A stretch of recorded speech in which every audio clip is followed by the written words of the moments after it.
107.5 The Game Podcasting is sponsored by Modern Exterminating, a family-oriented company. Professional, honest, and dependable pest control solutions. We're your one-stop shop for all pests. We as a coaching staff got to continue to do a good job of helping our players be their very best.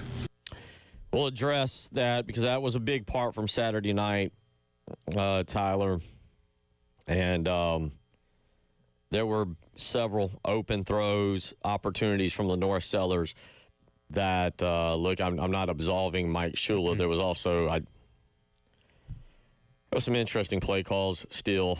But there were throws, a couple in particular, that should have been made. Sure. That actually do change. Look, let's be clear about this in terms of the game. You didn't get Mississippi's A performance. No. You didn't get Trinidad Chambliss's A performance. You got Mississippi. I was hesitant to call it this way, but kind of like Alabama, the difference was Alabama was coming to Williams-Brice Stadium, and I thought, and they did, it was going to be this phenomenal atmosphere, and it was going to play a role in it, and it did. And South Carolina had every opportunity in the world and blew it. Okay. But Alabama was coming off a 4-game stretch of ranked games. Mississippi was coming off of an incredible stretch of games. Yep. And they looked like a team who was just worn out, like just worn out. You got, I don't know, the B- version of Mississippi on Saturday night. And they probably knew their B- game would be good enough to beat Carolina, and they kind of, again, let them hang around through 3 quarters, and then were able to finally pull away in the 4th. Like, it wasn't their best game by any means, but again, your opportunities were there, and you couldn't capitalize. I hate to say this, but it's the truth. In today's world of college football, we would not have said this 5 years ago. We would have never said this. I would have never said this on air.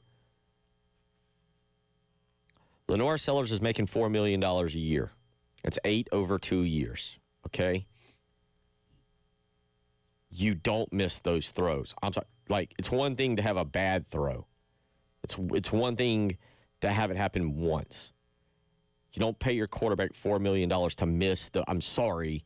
That's very critical, but it is fact. If we're paying players now and they're going to command high dollar or they're going to transfer on you,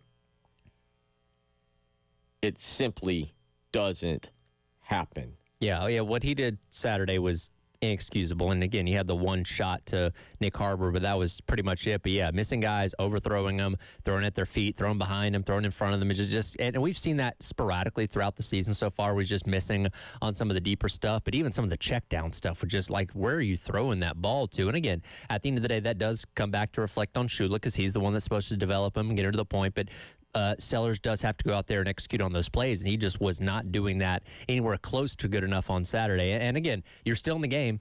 Yeah. With all that being said, you still had your opportunities in the 4th quarter. He still makes some plays here and there. He still did. It wasn't a complete nothing game for him because he still did make some plays. But, some of those routine things that we think he is good and consistent with just weren't there on Saturday. And maybe you chalk it up to just a bad game. I don't know. But that was by far his worst game as a Gamecock. Rusty weighs in and says USC has to be better stewards of our money. South Carolina hired Shane with 0 head coaching experience at a modest $2.25 million to learn on the job. Well, guess what? That's what South Carolina could pay. That was who you were battling with. You think it's not going to be better this time? I mean, it'll be better than 2.25. Obviously, you're paying 8 now, and that's where you got to start. You have to start. Yeah. Well, you have to start at 8. You have to, whomever the next guy is.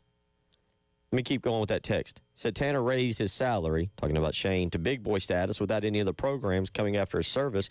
Well, you have to. That's just the game that you play. I think most fans could stomach some growing pains for a lower salary. No, you can't. Sorry, I'm interrupting your text. And Shane earmarking those increases to better his staff, but that never happened, and only one person got the benefit of 8.125. Now, everybody has to get it. That's unfortunately the way college football is. You got to pay your football coach. You want to play the game. You want to go look for a coach this year, and you want to upgrade. You want to get a better coach. You want to compete. Starting price is $9 million. And that includes the buyout. Yeah, that doesn't include the staff. $2 million for the AOC, $2 million for the DC.